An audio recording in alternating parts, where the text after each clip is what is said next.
All right, it is July 1st. It's Thursday, July 1st. And you know what that means, Turtle Boy? You know what that means, Craig? That means it's no longer Pride Month. Pride Month is over. To me, I mean, every month is Pride Month to me. Of course. I leave my rainbow flag out. But I got a question for Roger Goodell. Maybe you guys could help me. Is football still queer? Is it, now that Pride Month is over, is football still transgender? And only in Tampa. I wonder if they will continue to run that commercial, that bizarre commercial that says football is gay, football is bisexual, football is queer. And I've asked this question of everybody I've talked with this about is what does that mean? What does it mean football is queer? I never quite grasp it, but Roger Goodell never misses a chance to pander. I don't even think like the WNBA ran such a bizarre commercial to call the league queer. It just was so strange, but we don't have to get into that again. The Pride Month is over. We're moving on. It is July. That means, you know what happens in July? Football starts. I'm looking forward to that in a few weeks. But till then, I think we should celebrate, you guys. We should celebrate. The cause is a free man. Cause is out. And you know what? I can't wait for him to go on tour. I think it'll be great. The comeback tour of an innocent man. He could talk about how he was railroaded. He could bring his lawyers. He could bring Phyllis Rashad with him. Phyllis Rashad, who celebrated and said a great injustice. We'll get that tweet. But boy, was that a bizarre tweet. It was so bad. Phyllis Rashad standing up for Bill Cosby on Twitter was so bad that Howard University, where she works as a dean, had to issue a statement saying that she doesn't speak for us. Does she realize that they're not married in real life? It's like that's your TV husband. You don't have to be loyal to him. And think of it. Even if you really liked him, here's how long it takes to realize it's not appropriate to defend him or support him. The number is, I believe, 60 women have credibly accused him of drugging and raping them. 60. His crime spree went from 1965 to 2008. Bill Cosby is the most prolific rapist in United States history. There's nobody even close. You either, you get caught, you go to prison when you get to, I don't know, 20, 25, 30, 35, you get caught unless you're a rich, powerful guy who enjoys white privilege. I mean, no, not white privilege. What does he enjoy? He enjoys rich privilege, wealthy privilege that kept him free for decades.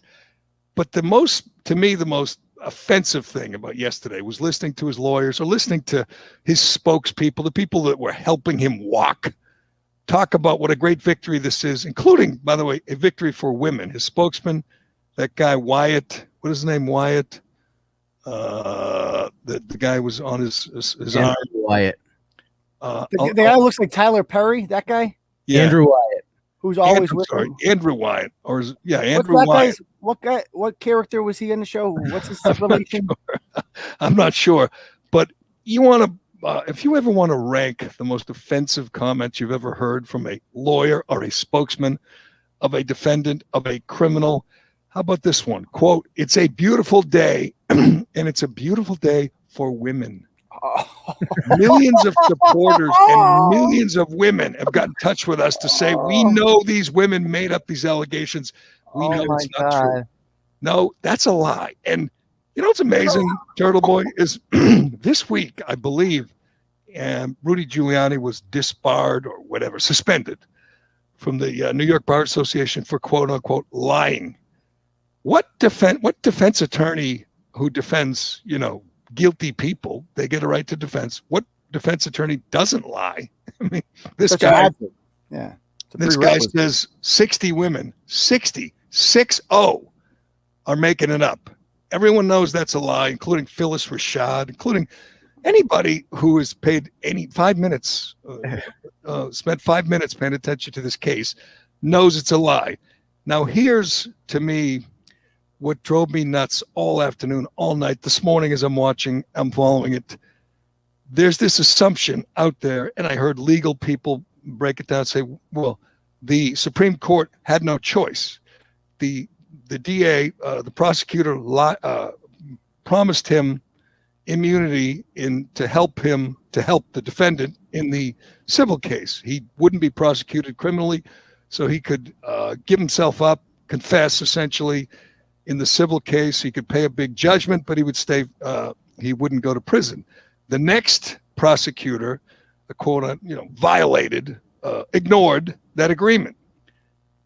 I'm okay with that. It wasn't legally binding. If it's so, answer me this: if it's so obvious that he had to walk free because of what this prosecutor did, or what the previous prosecutor, this guy Bruce Castor, did, promising him immunity, why was the decision 4-3? Why would 3 judges vote to not overturn the conviction?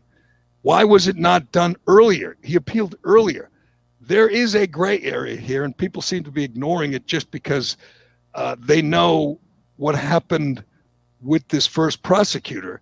But I'm reading Wendy Murphy in the Boston Herald, and she points out some really important facts, really relevant facts here. In her career, she points out immunity agreements require a written agreement. There's no written agreement between Bruce Castor and Bill Cosby, and there's no court approval. They require court approval, so it wasn't binding. And how do they know it took place? How do they know this agreement took place? It's a good question. I guess Castor admitted it at the time, and the thing that I don't understand, Turtle Boy, if it was so obvious and everyone knew it, how did they manage to convict him? I understand well, you can convict him. The problem is, the prosecutorial team there, they must have known that this could be an issue. They must have looked into it. Right. They must have gotten a legal opinion, and they said it's okay with it. It didn't count, like you're saying. Like that didn't count. What I'd like to know, let's talk about the politics of this all, Jerry. So the judges get appointed by governors, correct? Right. So there's 7 judges on there, 4 vote to let them loose. Overturn. Who appointed them? It's a good question. I mean, we can look it up and find out. But Democrats. I'm going to guess Democrats. Them. They're letting. So they're not Me Too anymore, basically. No question. Me Too. I mean, this was the Me Too case, and it was historic because there were many of the cases, many of the crimes had the statute of limitation had passed because he'd been doing it for decades, and the idea that he could get away with it because he was rich and powerful and he could destroy young actresses' lives or young comedians. That was the story. When the comedian Hannibal Buress brought it up, everyone was like, oh, the secret's out. The rumor was always there, the way it is with most of these monsters, including Harvey Weinstein. And we can get to him. His lawyers immediately said, oh, that's great news. Harvey's next. I mean, honest to God, is Harvey really going to be next? I don't know that. Did he make a deal to testify in a civil case? It's a good question. I mean, I'm sure there was some technicality, which is what this is. He was freed on a technicality, which means Phyllis Richard or Andrew Wyatt or any of the people that spoke, which means you don't celebrate. You don't celebrate. I found that so offensive to watch them celebrating and pumping their fists and cheering.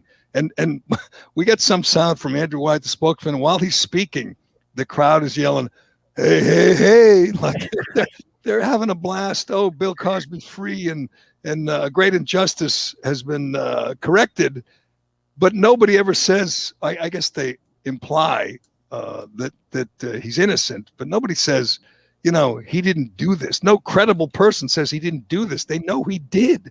I mean, as Ayanna Pressley called this racial justice yet? That's a good question. That's a good question. You know what? I think we should get a podcast out there. Not us. I mean, how's this idea for a podcast. O.J. Simpson and Bill Cosby sit down and do a podcast about systemic racism. And I love it. I love it. I love it. I mean, OJ, I was waiting for OJ to chime in yesterday because he often, as you know, tweets these 2-minute commentaries. And he's like a real reasonable, rational guy. I want to hear him say, this isn't right. This isn't right. Bill Cosby. Has he tweeted yet? Has OJ tweeted about it? I have not seen it. He only tweets those videos. He doesn't type any. He does, yeah. It's hello to the world. But we'll be looking for that. The thing, the idea that, and I again saw many legal analysts do this, say they had no choice. The Supreme Court had no choice. Well, generally, when there's no choice, when it's black and white, it's not 4-3. Generally, when there's no choice, you don't have a lawyer like Wendy Murphy pointing out the flaws in this agreement, which allowed the criminal case to go forward. And I have a kind of a human question for you guys. He raped 60 women, and all the crazy liberals, feminists, were on the same page with the crazy right-wing, law and order people like me and you, Turtle Boy. We had Deborah Messing on our side. We had Rosie O'Donnell on our side for once. It was kind of cool to see that nobody, well, I shouldn't say nobody, very, very few people, reasonable people, looked at this and said, oh, good, cause is free. The only good news, I would say, is he looks so bad that you can't imagine him, enjoying his final few years. He looks like a guy that... Well, he's blind. He's blind. He can't walk. He looks so weak and fragile and guilty that he can't go on tour. He can't do any appearances, can he?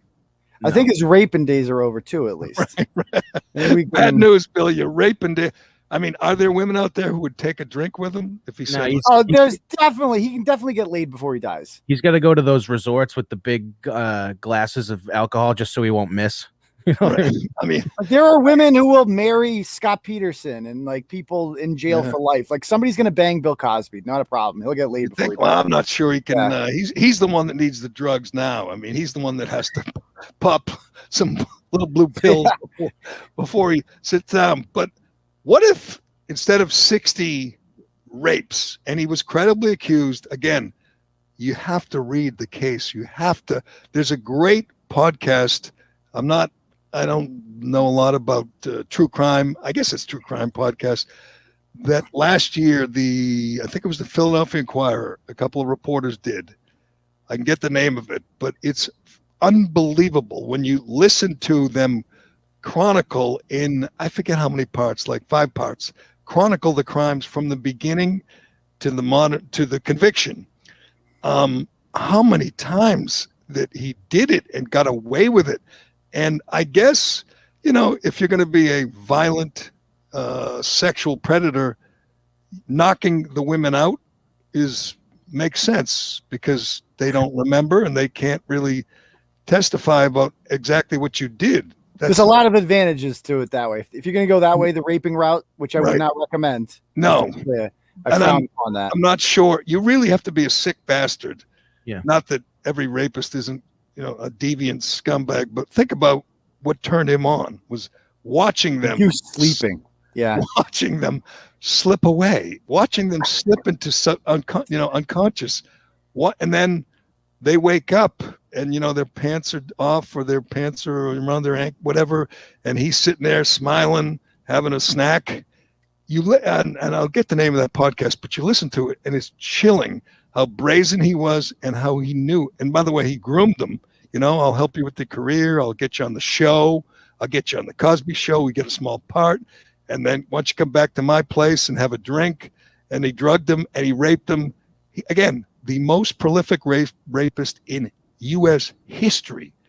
He walks free and a small crowd, not a big crowd, cheers, and 1 or 2 people applaud. And, the Phyllis Rashads of the world say, justice is done. Back to my question. What if it were 60 murders? What if instead of finding 60 women who some of them were just ruined by this man? When you think about it, this mentor, is not really helping you. He's drugging you and raping you. These women never recovered. You want to talk about the face of Me Too? I guess Harvey Weinstein. Think of these two faces, by the way. Harvey Weinstein and Bill Cosby are your two faces of the Me Too movement, because they got away with it and people knew it, and they laughed about it, and they talked about it, and they whispered about it, and they got away with it for decades. What about your boy Cuomo? Don't sell him short. No, he's up and comer for sure. Although he's talking about getting away with it, Jerry. I would say, Matt Lauer's on the list for sure. Remember, like 5 months ago, you were saying Cuomo's going to retire any day now. He has to resign. He has to resign. Now it turns out he doesn't. No, he had you see, he had a fundraiser the other day, 10,000 a plate, and a bunch of doctors went to the fundraiser and gave him 10 grand and took pictures with him and smiled and had a good time with one of the most vile human beings on the planet, the governor of New York. It is amazing that he's still governor, but Ralph Northam's still governor of Virginia. He's not as bad a human being, but he's a racist who dressed in a Klan robe and believes that you can kill babies. Right, 48-hour grace period after they're born. Yeah, I always joke about the 4th trimester. He believes you can kill your baby if you want. If it's a decision you make. Well, first, Jerry, you got to make it comfortable. Make it comfortable first. Make it comfortable. He's a compassionate guy. He wants the baby to be comfortable before he snaps its neck. But yes, we don't have to go. We don't have to go there. Back to cause. If instead of 40 rape victims, broken women, who are completely devastated by this decision, if he killed 40 women, would the Supreme Court, would the media, would the analysts out there, would they say the same thing? Would they say, it's a technicality, but that's the way it goes? Aren't there crimes so heinous, people so heinous that you just, I don't know, you find the gray area? Wouldn't you know what I mean? You don't legally or like in the media? Both. I mean, obviously it starts legally with the Supreme Court, the 4-3 decision.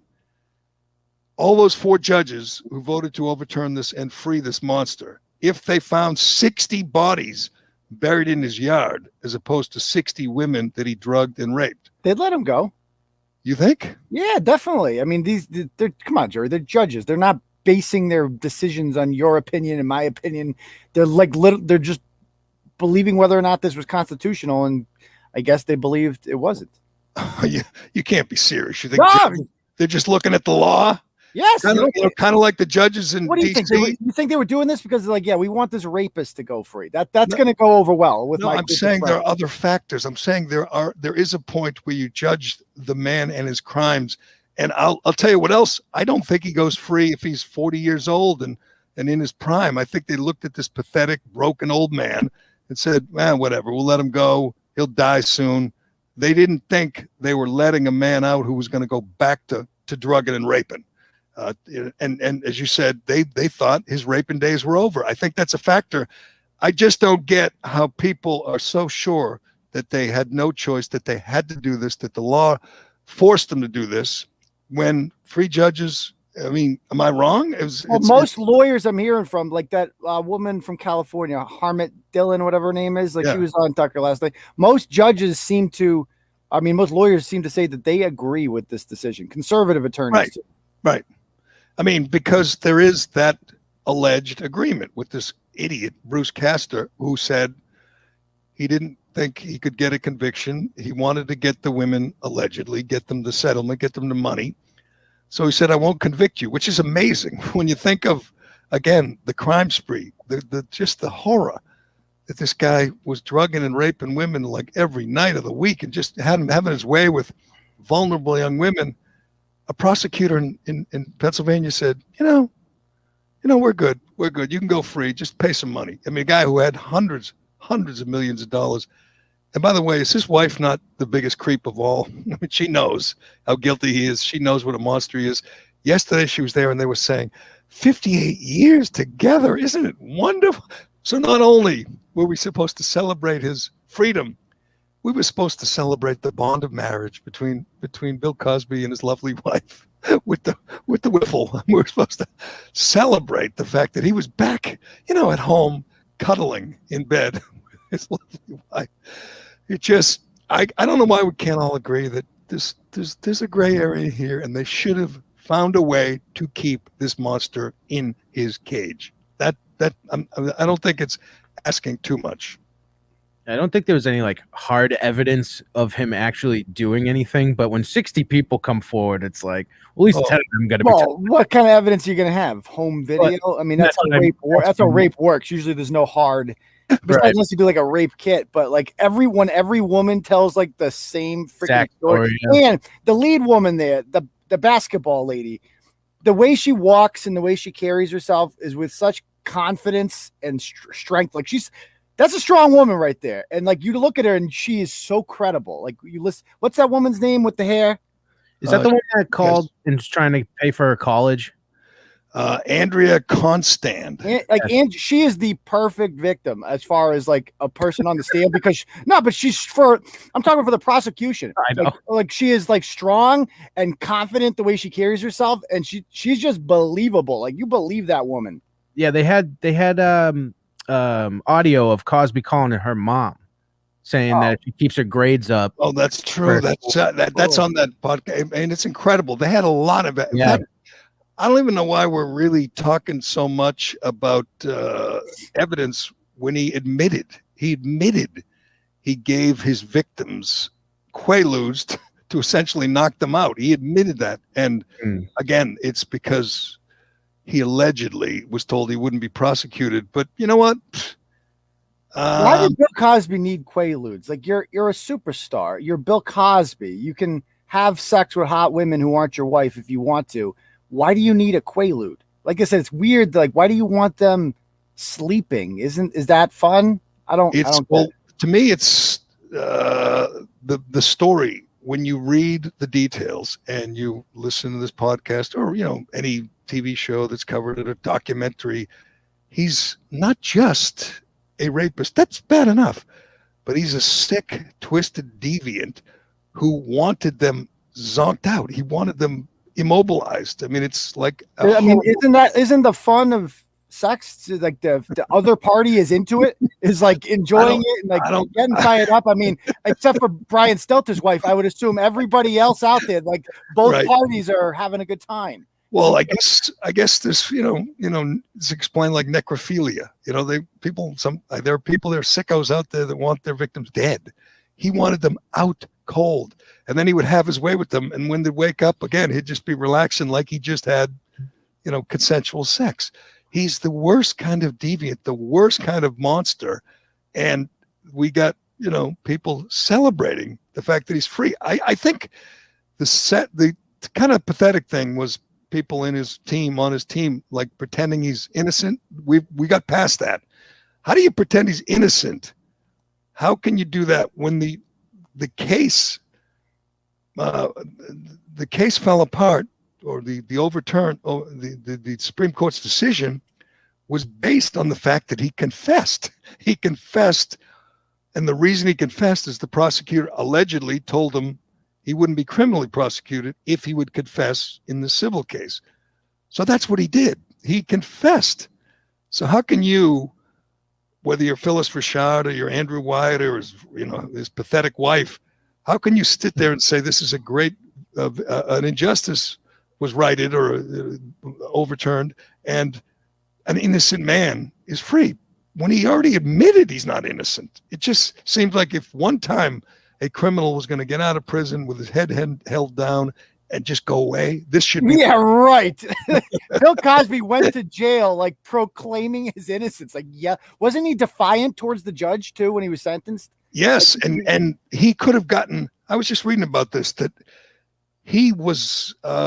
I think he was denied parole or was denied early release or whatever because he won't admit it. He wouldn't go to therapy. Yeah, that's right. Yeah, he wouldn't go to sex therapy in prison. Which to me, what else are you doing? You're in prison. Do whatever it takes. Go to sex therapy, even if you don't. What was Bill doing in prison? What do you think his day was like? That's a good question. He was, according to his lawyer, and we could play some of the lawyers, the couple of lawyers and spokespeople who were talking to the media. Bill didn't say much. Bill just said whatever. He stuck to his story.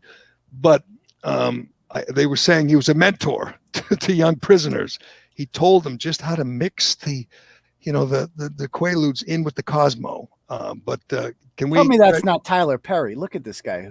No, but this is the guy. I mean, you imagine sitting there holding his arm and talking about how innocent he is when I mean, what is that shirt he's wearing? I was thinking that. That's what he wears getting out of prison, is central, like a hand-me-down shirt. That's what he's always done. He wore UMass shirts a lot, which is too bad, but he'd wear Temple shirts, T-shirts, and that was his thing. Maybe, that's why he preyed on the basketball. Well, she was a trainer, right? The basketball coach, or was she a trainer?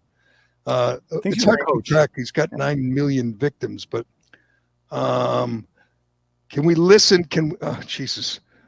Gloria Aldred is representing 33 victims. 33 of his 60 victims are being represented by Gloria Aldred. I mean, he's going to pay a lot if he hasn't already, which is good because he offered, to like pay the tuition of some of his victims and pay their travel expenses before he drugged them and raped them. So he wasn't cheap when he was destroying the lives of young women. But can we hear some of from Team Cosby yesterday? This is a man who refused to perform at the White House with Nixon. Nixon put him on a communist list in the 60s, along with so many other great names like Dick Gregory, Jane Fonda. How could a man who was being watched by the FBI every day be raping and drugging women in the 60s? Look at his face. Especially a black man. Today, is he laughing? Came to Mr. Cosby with the help of these wonderful attorneys to his right. That's when he starts introducing them all. So he says, I couldn't rape because Jane Fonda wasn't invited to see Richard Nixon? Because the FBI was watching him. They couldn't see when he went to his hotel room or his apartment or whatever with a woman. They were watching him. They were going to see what he put in their drinks. The FBI is a little bit busy with white nationalists, Jerry. They don't have. They're figuring out where grandma is. They're busy with. They're busy with Somerville yogis. They got to round up the Somerville yogis. We're going to get to him. But we got to get to a couple other cause-related items. I want to. We mentioned Phyllis Rashad. Phyllis Rashad, his TV wife, coming out and saying, I'm going to get the exact quote. I got it. You have Phyllis Rashad? Yeah, she said, finally a terrible wrong is being righted. A miscarriage of justice is corrected with a picture of that scummy, filthy rapist, Bill Cosby. Imagine the breath. These women must have had nightmares about his breath, about just his voice, about them saying, here, drink up. I mean, as the light fades, as darkness comes over them and they pass out, only to wake up, sore.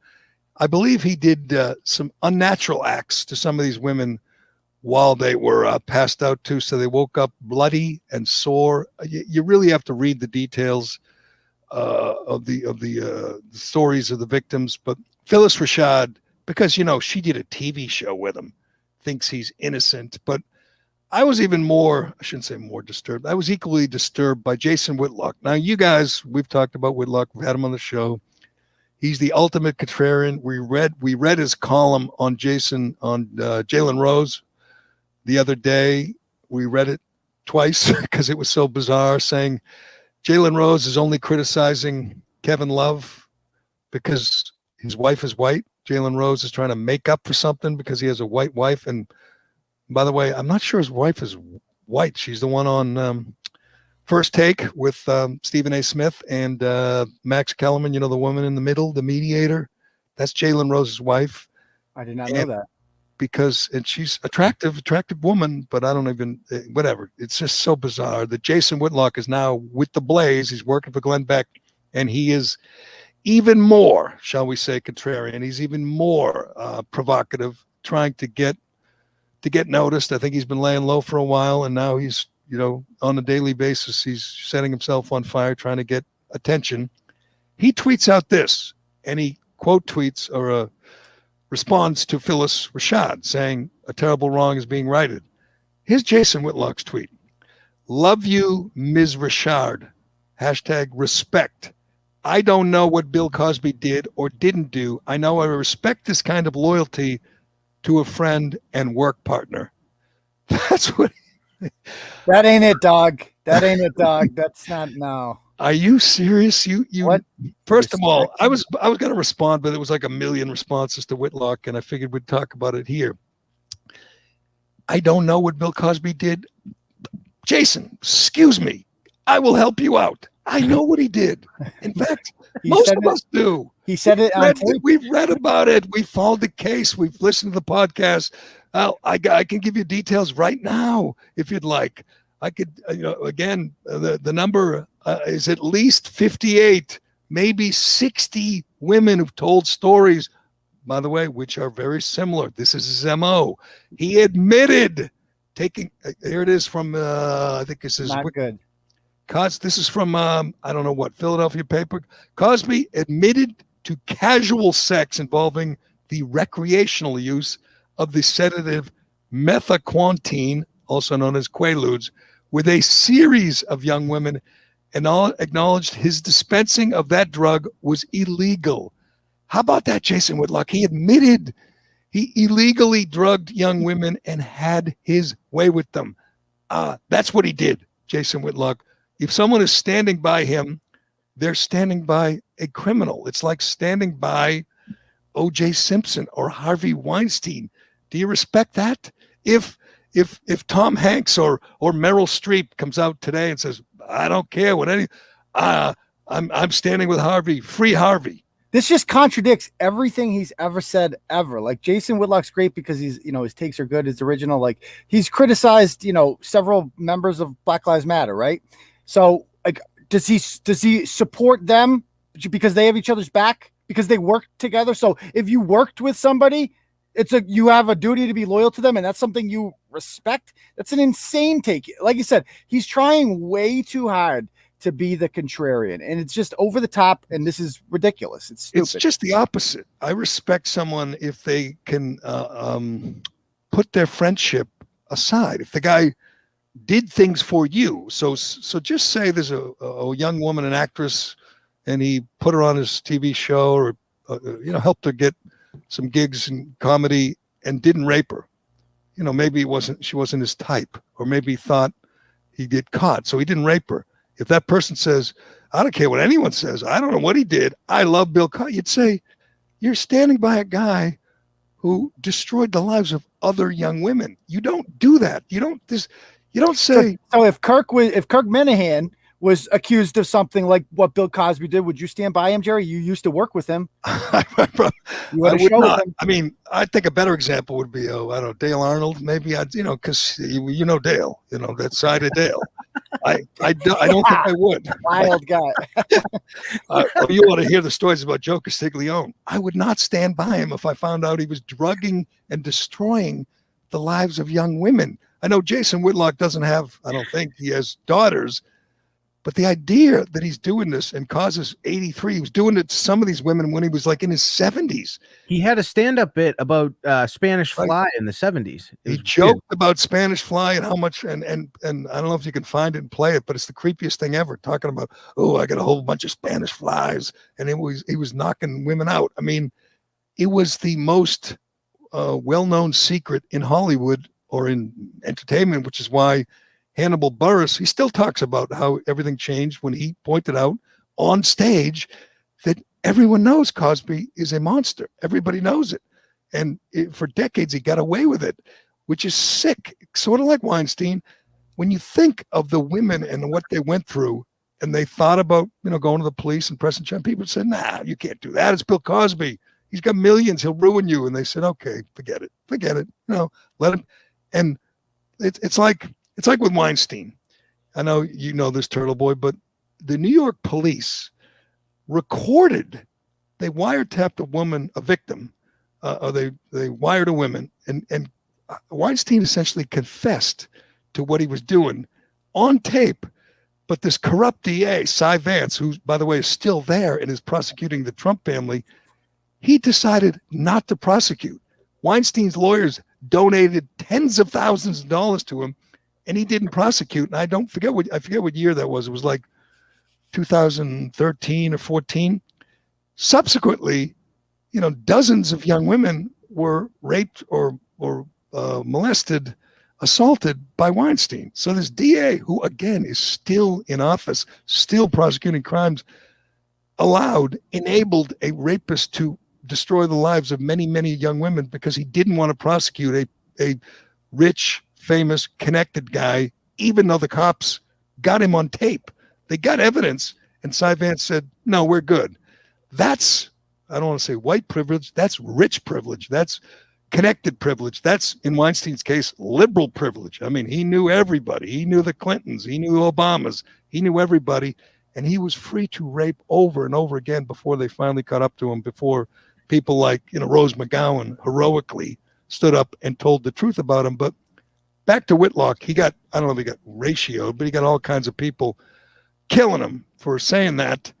It's so, and you're right, Turbo, it's just a way to get attention or get. Because I'll tell you one thing, here's the thing, if everyone was supporting Bill Cosby, if there was this mass movement support, Whitlock's take would be completely different. His take would be attacking those people, right? Because that's what he would do. So it just shows that, like, he's kind of not genuine anymore. Like, you can't really trust where his takes are coming from. He's just trying to be the contrarian. I agree. And I, again, was a huge fan, but I'm looking at him now and going, you're really just whatever, trying to get, I don't know, noticed. He obviously gets noticed. He's just trying to get people going. He's writing or doing podcasts and writing about like ESPN people, saying, here's what I think about, here's and what he does these things where it's like he's retweeting these random nobodies and just dunking on them. It's like, what are you doing? How did this happen? He had a whole thing with Katie Nolan that was a little bit cringe, like just going after her like hard. It's like easy, big fella. And he just writes, everybody kills him. He writes, sorry, I triggered you. That's the way I feel. And, everybody's got Ryan. You're a big name. Act like it. Like you don't need to retweet the Twitter eggs and go to war with them. You can go to war with the blue check marks. And just everyone was dunking on him. But anyway, that's bizarre. And again, what if you had a friend, if your best friend killed somebody? It's like we used to talk about this with the Bulgers and how some people would respect Billy Bulger. Mm-hmm. Even though he knew his brother was murdering young women and ripping their teeth out and burying them in shallow graves. It's like, I respect his loyalty. I'd be like, what? There's nothing redeemable or honorable about loyalty to a mass murderer, or in this case, a mass rapist. That is a twisted sense of loyalty. If you think you're supposed to, I don't care if it's your brother, I don't care if it's your kid, I always talk, in the old days, we'd talk about this. I'd talk about the Unabomber, Ted Kaczynski. He was ratted out by his brother. Now that's a good person. The brother told the cops or the FBI, they stopped him. He would have killed more. Billy Bulger, a public official, by the way, he knew all about his brother. He knew where he was. He didn't tell out of loyalty to his brother, who was free to kill again. So people died because of loyalty. People who looked the other way in the case of Cosby or Weinstein, they enabled them to do it again. There are girls, women out there who were destroyed because people didn't want to tell the truth about Cosby or Weinstein. People like, Cy Vance, people who like Phyllis Rashad, they knew, they just looked the other way because he wasn't doing it to them. That's sick. That's sick. But I got some Spanish Fly if you're into it. Oh, we're gonna play this, man. This is the ultimate cringy audio, and I suppose. And do you have the year on this? Because this was early. This was 70s, right? Yeah, this is. It doesn't have the year, but it's definitely in the 70s. You can just tell by the quality of the. Tell by the look. He looks like. Okay, let's listen to Cos talk about how he manages to knock girls out before he has his way with them. When I was 13, man. Start talking about weird things. No, really. Stand on a corner. You know anything about Spanish Fly? What? Spanish Fly? It always happens when you're 13. Only when you're 13 on up to like when you get married. Guys stand around and talk about Spanish Fly, and it never starts with one of the guys on the corner. It's always some strange 13-year-old that says, you know what? You know anything about Spanish Fly? No, tell me about it. Well, there's this girl, Crazy Mary. You put some in her drink, man. She... Yeah, Spanish. Oh, yeah, that's really groovy, man. Spanish flag is groovy. Yeah, boy. From then on, man, anytime you see a girl, what's your Spanish flag? Go to a party, see 5 girls standing alone. Boy, if I had a whole jug of Spanish fly, I'd light that corner up over there. You know what? Not only is he a monster, a rapist, a deviant, a degenerate, he was never funny. You know, he was never. I don't even get what he was saying there. That the guys in the corner don't rape women, only 13-year-olds do. What the hell was he even saying? Cosby was funny. I mean, he was never funny. One of the hardest things I did in my career is we had him on. John Dennis and I had him on. He was promoting. I wish we could get this audio because he was promoting a appearance to Cape Cod Melody Tent or whatever, and he came on and in radio sometimes you have to, I don't want to say fake laugh. I say amplify your laugh. You know, laugh a little louder than you normally would. I couldn't do it. It was so bad. He was so awful. He does a bit about a cow, and if you mate 2 cows, a cow, this cow with that cow, what do you get? You get nothing. Cows don't mate. And it was just so awful. And he started talking about my wife and I are both black and we matter. You know, what happens? We're black. And Dino was better at fake laughing, and he pretended. And then he said, I'm going to check him out. And Dino went to the show down the Cape, and he came back and said it was the worst show he's ever seen. He sucked. His greatest contribution to comedy was Eddie Murphy Raw. That's what he's most famous for. Like, getting ripped by Eddie Murphy is the funniest thing Bill Cosby has ever done. And think of that, Turtle Boy. That is him ripping Eddie Murphy and Chris Rock and guys who were had to work blue. Guys that were actually funny. Were R-rated, who were hysterical. Yeah. But he ripped them because they didn't do family comedy. Well, he was raping people. While he was putting Spanish flies in their drinks and raping unconscious young girls. Well, he is the worst person, short of murder. There's no worse person in the history of the planet Earth than Bill Cosby. And Craig, quick, give me an example of something really funny he did. To me, the last funny thing he ever did or entertaining thing was Fat Albert. When I was a kid, I loved Fat Albert. I watched Fat Albert. Since then, he sucked. Well, it's not like he's not in my top, comedy or comedians of all time, but I would just watch his specials and I would laugh occasionally. I can't give an example, I guess. So to your point, he's not doing his job to the best of his abilities. He was terrible. But all right, we got a couple more things to get to. We got to get to Turtle Boy's tremendous reporting on the Winthrop murders. I'm waiting for that to blow up on Rachel Rollins. I have my money on Turtle Boy in this one, and we got a couple other things. We got to get to the Yogi, the Somerville Yogi, who, thank God, was taken off the streets. The streets are safe now. We'll get to that. First, I want to do Shea Concrete. Let me talk about Shea Concrete. This is for you homeowners and home builders. Did you know that Shea Concrete has a huge selection of precast concrete steps? Of course you did. Whether you're building a new home or you need to replace an old staircase, Shea has great values with designs for any home. Available in concrete, or customize your steps with beautiful stone, granite, or brick. I like the bluestone. That's my choice. A new staircase can dramatically upgrade the front entrance of your home. And in most cases, the guys at Shea can remove your old stairs and have you walking up your new front steps within hours. Even if it's really hot like it was, you can sit inside, crank the AC, look out the window, watch them do all the work. They can take away those steps, which are pretty freaking heavy, bring in new steps, and just like that, your house looks better and it's worth more. This is an investment. This is not even expense. This is an investment. Learn more about Shea's precast concrete steps at sheaconcrete.com. And you know what else you can do? You can look for a job there. If you're not happy at work, if you're looking for work, Shea's a great place to work, and they are always hiring. Business as booming. Check it out again. Check it out again at sheaconcrete.com. All right. Before we get to the Winthrop murders, Turtle Boy, we have to thank the FBI. I mean, they do tremendous work. Let's be honest. I was worried.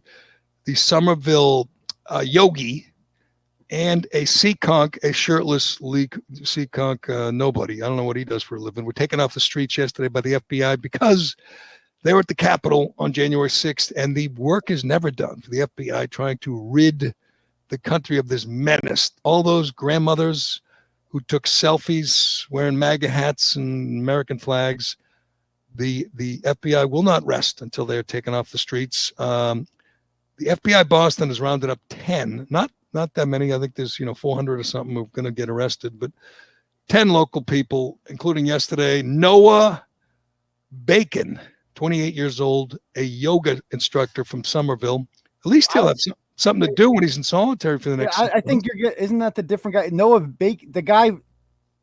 Isn't Noah Bacon the guy from Seaconk? I will check that out, but let me see. I think you're getting your insurrectionists crossed up, Jerry. I know they all look alike to you. But they're all equally dangerous. Yes. Seaconk is Chase Allen. Chase Kevin Allen. So Seaconk is okay. So Noah Bacon is okay. So Jerry was right. I apologize. I always admit when I'm wrong. So Noah Bacon's the yoga instructor. Does it say what's his name from Seaconk, the shirtless guy? I think you just said it. Chase something. Chase Kevin Allen. Okay, Chase. Clicking on a Globe story, which I can't do because I don't pay for that rag, and like nobody. I mean, 99 cents a year. That's too much. I can't do it. That's asking a lot. But let me find another story. Chase is from Seaconk, but do we know what Chase does for a living? Because we know what Noah does. No, he doesn't look like a yoga instructor. He's got a little too many. He's got like man boobs. He's like a skinny guy with man boobs. Sometimes, tell me if you guys do this. Sometimes when it's a hot day, like it was in the last few days, and I'm hanging around, I have my shirt off if I'm just around my house, but I keep my shirt in reaching distance if someone like rings the doorbell or stops to visit, or I have to run out. I mean, for a skinny guy, you hardly ever see that. Like a skinny guy with boobs. A skinny guy with boobs. Do you guys do that when you're shirtless at home? That's impressive. Somebody rings the doorbell. You grab that shirt. I definitely do it if they have cameras and microphones. I definitely grab a shirt. It doesn't have to be a nice dress shirt. It doesn't have to match, but I grab my shirt. All right. Yeah, that's because you have central air. You have central air. Chase doesn't grab his shirt. He does an interview with a number of TV reporters. Chase Kevin Allen of Seaconk. He's charged with destruction or injury to buildings. Did you even know it was a crime to injure a building? Those buildings' lives matter. Boy, wait till those Antifa guys find out that's a crime. They're in trouble. Well, as long as if you burn it, it doesn't count. It's not injury anymore. You have to burn it to the ground, or else it's a crime.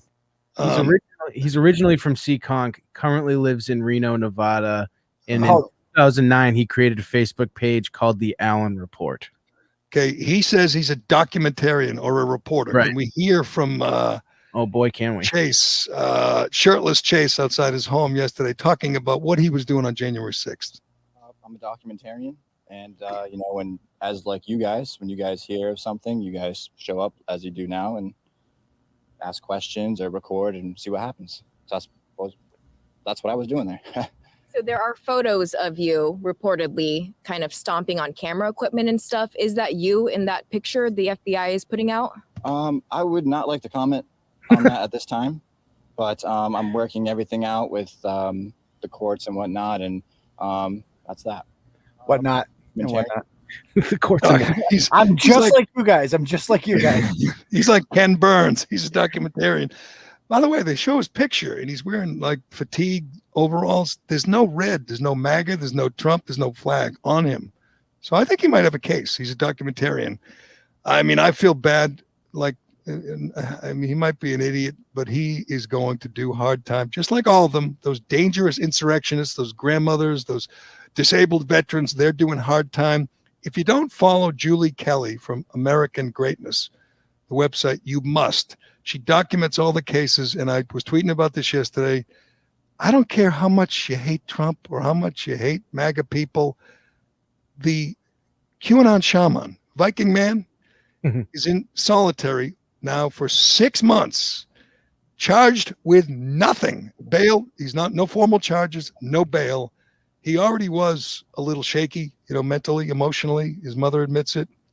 He's going to get out. He's going to be an absolute basket case. He's been in solitary for 6 months without a chance to make bail. We pointed out this many, many times. Guys are begging just for bail. I mean, they may end up getting sentenced, like the guy who put his feet on Wait till they hear about Cosby. Wait till the insurrectionists in solitary hear that Cosby's a rapist. Turtle Boy, here's a fact. The guy who put his feet up on Nancy Pelosi's desk will do much, much more time than Cos. Well, didn't he take her mail too, though? That's pretty illegal. I don't think he took it. He just looked at it, right? I thought he took it. The QAnon shaman is going to do more time. He did nothing. We saw a video of him.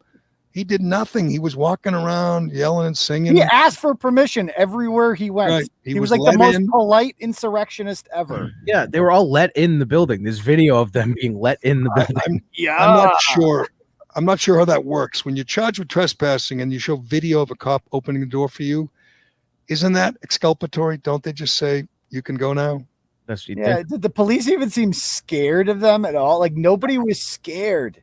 Well, they have that one cop. I don't know if you've seen him. He's on CNN like every night. He's got I hate that guy. He's got neck tats, and he talks about the trauma 6 months later, how he's still having a tough time, sleeping or going to work because this was so traumatic. He sounds like AOC's in therapy to recover from January 6th. She wasn't even in the building. She didn't. That guy loves the sound of his own voice. That cop Fanoni that they keep putting. Is he just a regular? Was he a commander? Is he a lieutenant or something? Why do they keep having him on? Have you ever seen a guy with that many neck tats as a cop? I don't know. Maybe he's not real. We now know the FBI was very much involved. Their informants, their people were in with the insurrectionists, encouraging them. Tucker Carlson says they were leading the insurrection, FBI. So the story is not going away. And the poor Yogi from Somerville and the documentarian from Seekonk, they're not going to be home for 4th of July, I fear. They're not going to be home for Christmas, probably the way this is going. All right, we have to get to Turtle Boy's tremendous reporting. The story in Winthrop, it was tragic. It was bizarre. I'm going to just give the quick summary, and then you could take it from there, Turtle Boy, because it was a white guy, Nathan Allen, I believe, from Winthrop, stole a truck, a work truck. Could have done a lot more damage than he did, but smashed it into a house, into a car, and into a house, got out of the truck with a gun, walked past some white people and shot 2 black people, including a former Mass State Trooper and a Air Force veteran, a man, 58, a woman, 60, killed them. That was it. The cops show up, Winthrop cops kill him. Again, it's awful, it's tragic, but when you think about it, if he was really determined to just kill, and whether white, black, or whatever, I think in a way we were fortunate he didn't do much, much more damage. But immediately, Rachel Rollins, the DA, who has lied about cases before, as you have documented, says he's a white supremacist, he had anti-Semitic messages, white supremacist, talked about being an apex predator. You go to work, and I was waiting for you to do this. You go on to work looking at all his social media activity, and you found nothing pertaining to white supremacy, correct? Not even a hint of it. It's just like the guy likes bunnies. He's really into bunnies, and he's got and his wife there is literally the exact. She wrote a petition demanding that Neshoba Regional High School institute critical race theory, hire more teachers of color, and include be more inclusive in their curriculum. She's also a Bernie Sanders supporter. I think if this guy was like a raging white supremacist at home, if he was just sitting there ranting about it, she might have picked up on it. Maybe. And here's the other thing that leads me to believe that you're onto something and Rachel Rollins was wrong, or maybe just premature, is I talked about this the other day. I said, finally, the liars in Washington, like Merrick Garland, Joe Biden, who talk about the great threat of white supremacy, the worst threat to the homeland. Obviously, we know that's a lie. It's a political strategy. And I asked every time, could you name 3? Can you name what organizations they're in? Can you name when they meet? Can you name the poor boys, Jerry? the poor boys, the Oath Keepers, but anyway, I said, finally, they have a face. They have a name, Nathan Allen. Rachel Rollins said he's white supremacist and anti-Semitic messages written in his hand. And I said, this is going to be big because, the media, working with their allies in the Democrat Party had a narrative, and they were desperate to put a name and a face to it. Well, they had it. It was Nathan Allen. And I said, in the next 2 days, CNN's going to be wall to wall about this white supremacist killing 2 black people, heroes, a cop, an Air Force veteran. It didn't happen. So I assume the narrative fell apart. And you mentioned this, which I tend to believe now, is that the reason he chose these 2 is they tried to stop him. I'm guessing. That's just guessing. The fact that they both have a background in law enforcement leads me to believe that when they see something like this, because the guy smashed into a car, 2 innocent other women, they're white and they survived miraculously. You see something like that, you might try to intervene if you have a background in law enforcement. Right. You see the truck smash, you run to the sound of the guns. I mean, the sound of the accident. And maybe you say, hey, son, put down the gun, because you're a cop, you're trained. This guy's apparently was a great instinct. State trooper. He was an NBC cop. That's his instinct. And he's not thinking this punk who just crashed the truck is going to shoot me. So instead of running away, if he thought the guy was a murderer and a racist, hiding, covering up, he went right to the scene of the accident. So did she. That makes sense. I know you're just guessing, and so am I. We don't have proof. And maybe Rachel Rollins does have proof, but she's not going to show it to us because that means the white supremacist narrative falls apart. And I think when Turtle Boy makes does a thorough investigation of a guy's social media, I'm thinking you'd find some, like you said, not a shred, not one message, not one tattoo, not one crazy club or website that he belongs. Nothing. Zero. Nothing. There's not a single hint of it anywhere. And from what I've heard from just police sources, they tell me the guy was reading everything. There was Antifa books in his house, Jerry. There was a lot. He was just reading extremist literature. He had gone off the deep end. And I'm sorry, if you want to kill black people, if that is your goal, to kill black people, you don't do this in Winthrop.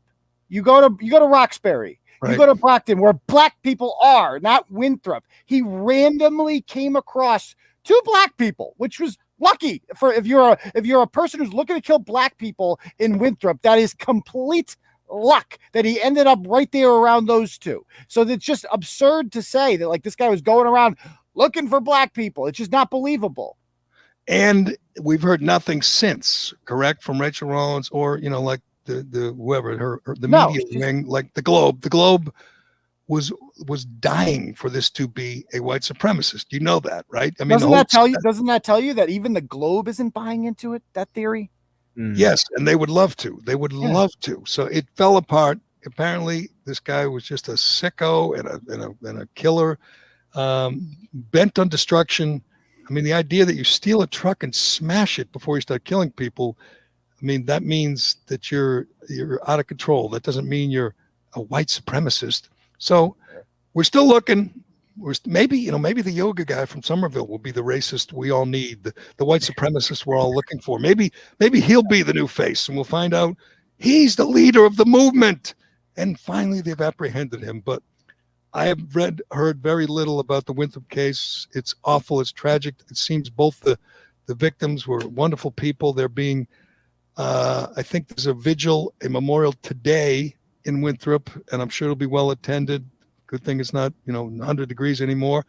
That's good. They'll do them justice, but apparently they're not going to be, he's not going to be the big face on CNN or MSNBC or in the Globe or the New York Times for the coming days because he doesn't fit the narrative, unfortunately for them. But all right, one other thing before we go. Today's the day, by the way, Turtle Boy. Today, NCAA athletes can cash in on their images, on their logos. They can sell their autographs. You know what? This was my idea, 20 years ago. Simple solution to paying athletes in college. The question was how much do you pay football players versus women, field hockey players or volleyball players or track or hammer throwers in college? You play a basketball player at Duke the same as you pay a hammer thrower at Westfield State? Of course not. Well, this is a natural way to reward the ones who have more value. They can sell themselves, their image, their autograph, their celebrity. They can sell it and they can make money. If you're a hammer thrower at Westfield State, you probably can't. If you're the quarterback at Alabama, you probably can. You know what that means? This is a big breakthrough, right? Athletes can cash in. How many days, Turtle Boy, till we find out from, I don't know, Megan Rapinoe or Gwen Berry or some angry young female athlete that it's just not fair? It's just not fair. I mean, look at those basketball players in Kansas. They're making all kinds of money. And we, the field hockey players at Evergreen State, we got nothing. The system is unjust. We need equity. You might see that today. Huh? So you might see that today. Yeah. Well, like, who's making more money than Megan Rapinoe? Like, who's more marketable than her on the free market? This is the beauty of this all, is like the free market is going to determine how much athletes are paid, and that's a beautiful thing. You're literally going to get paid what people are willing to pay for you. If your autograph is worth something, if your endorsement is worth something, then that's what you're worth. But that's not equity, Turtle Boy. I'm sorry, that's not equity. Then you have lots of female athletes who generate zero revenue, who bring in zero fans, who are an expense, a drain on the budget, as opposed to the basketball or football team who are paying for everything. Those women will say this isn't fair. And what do you think the media? What do you think? Here's what's going to happen when they say it's unfair, Jerry. Nike is going to have a campaign and hire like the shooting guard from Baylor women's team or whoever. They're going to have the freaking shot put thrower from Texas A&M. They're going to be in a freaking commercial. They're going to hire them. So that's what they're going to do. The corporations are all woke now. So they are going to start sponsoring these women. You're probably right. I'm not sure how that works technically with the NCAA, but I wish they would just go on merit and see who you get paid what you're worth in the market, the free market, which again will not make people like Megan Rapinoe. By the way, she makes a fortune, Turtle Boy. It's not enough. She demands to make what the men make, even though the men bring in, 100 times more revenue. That's her thing, saying we're not treated fairly. And I just read this. Gwen Berry, the new darling of the woke left of the, the Kaepernick crowd. She has a contract with Puma. They pay her $15,000. I believe $15,000. Doesn't sound like a lot. And they outfit her, and she wears Puma stuff. When she's not wearing angry activist T-shirts on her head, she's wearing Puma. Tell me they get their money's worth for that. What does Puma get from having this angry, America-hating hammer thrower on their payroll? It's just, like you said, it's just woke corporations giving money to woke athletes. There's no investment there. There's no return on the investment. But she's getting her day in the sun. She's going to get her 15 minutes.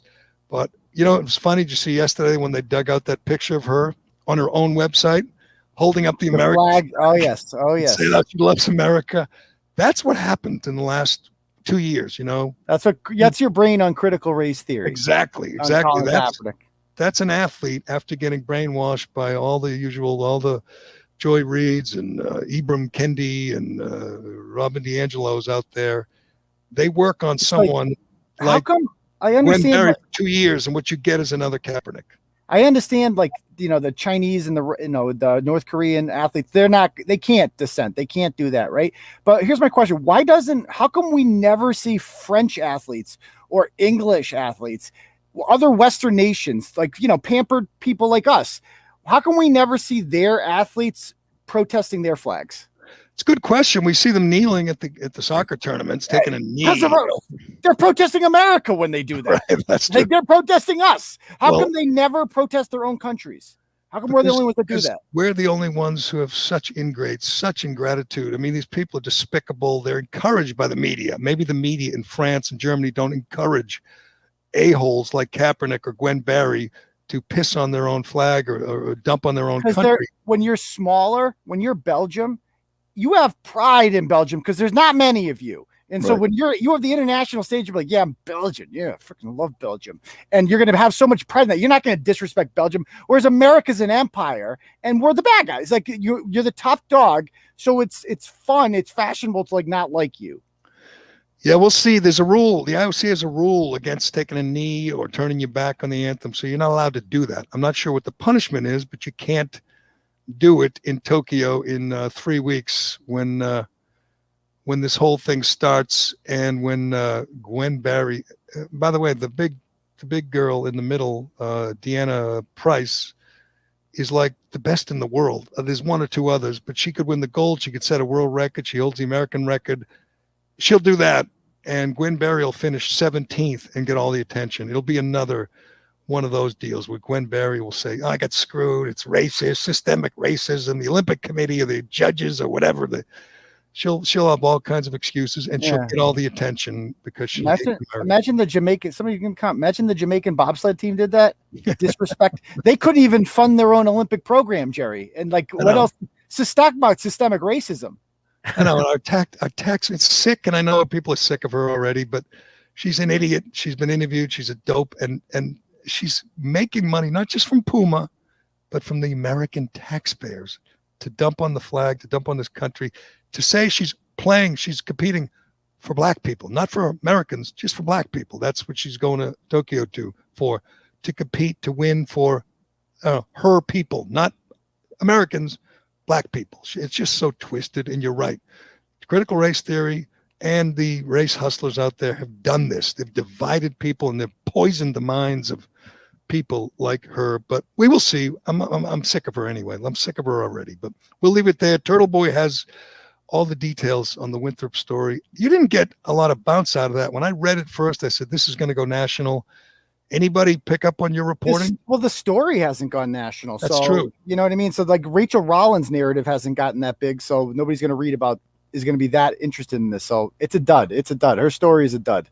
You did go national on the Michaela Miller story out of Huffington. Yeah, our guy Andy No let me down. Andy No stole from you, but then you and others pointed out that you did all the reporting, and he did give you credit. He gave me a pity tweet at the end. I finally gave you a pity tweet, but and you deserved it. But you can check out all of Turtle Boy's work at TB Daily News, or follow him at Turtle Boy.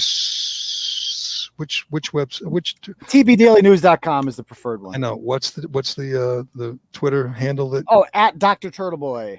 At Dr. Turtleboy. Follow his work. Best reporter in the world, but and doing some good work of late. All right, Turtleboy, have a good weekend and a good 4th of July. Oh, you got your 4th of July shirt on, your Blue Lives Matter flag on. Yep. Patriotic, Terry. Good. I got a whole red, white, and blue. I'm going nuts this year. I'm going nuts. I'm going to have my old red, white, and blue flags coming out, flag glasses, and got my flag hanging right out there right now. Don't forget your red, white, and blue mask too. Because you're not vaccinated. That's true. That's true. All right. Thanks, Turtle Boy. And thanks to you, Craig Ironhead Hayward. I know you wanted to take some calls, but I couldn't shut up long enough to do that. Did we? Got a lot of comments here. Did you find any good ones? I was putting them up. Yeah, he's been pulling them up. Oh, have you been? I didn't even notice. You're doing all this great work. You don't see it on your computer when you. Yes, but I got all these stories over here. True, you're in the zone. You're in the zone. I've been doing that. What the hell kind of message was that? A bunch of turtles. That's a turtle rider. We got turtle riders. Yes, there are lots of Look at all the turtle riders. That's upsetting Jerry. He doesn't like you got groupies. Are they cute? Are they mostly They're female? very attractive. There's a lot of females in here right now. Yeah. Yeah. Do they go to your live show? Do they, like, when you go out in public, do they follow you around, stalk you? I had some people ask for selfies the other day when I was out, Jerry. Did you? Yes, it's starting to happen. It's kind of weird, but I'm like, wow. That is I'm a humble guy. I'm a humble guy, though. I stick to my roots. Yeah, you deserve it. You deserve it. You should be a big star. You're breaking stories left and right. But all right, thanks to Shea Concrete and Allied Paving and DCU, and thanks to everybody for listening and watching on YouTube and Facebook. Good job, Craig. I appreciate it. If you want to give us a 5-star review, go to Apple Podcasts and give us a rating, a 5-star rating and a review. I told Cullinane we had to get to 4,000 reviews before he quit. We're at like 3,998, and we just hit a wall. Nobody wants to be the 4,000th. So you could be the 4,000th to leave a review on Apple Podcasts. We appreciate that, but and we appreciate everybody for following and listening and writing reviews. Happy 4th. God bless America.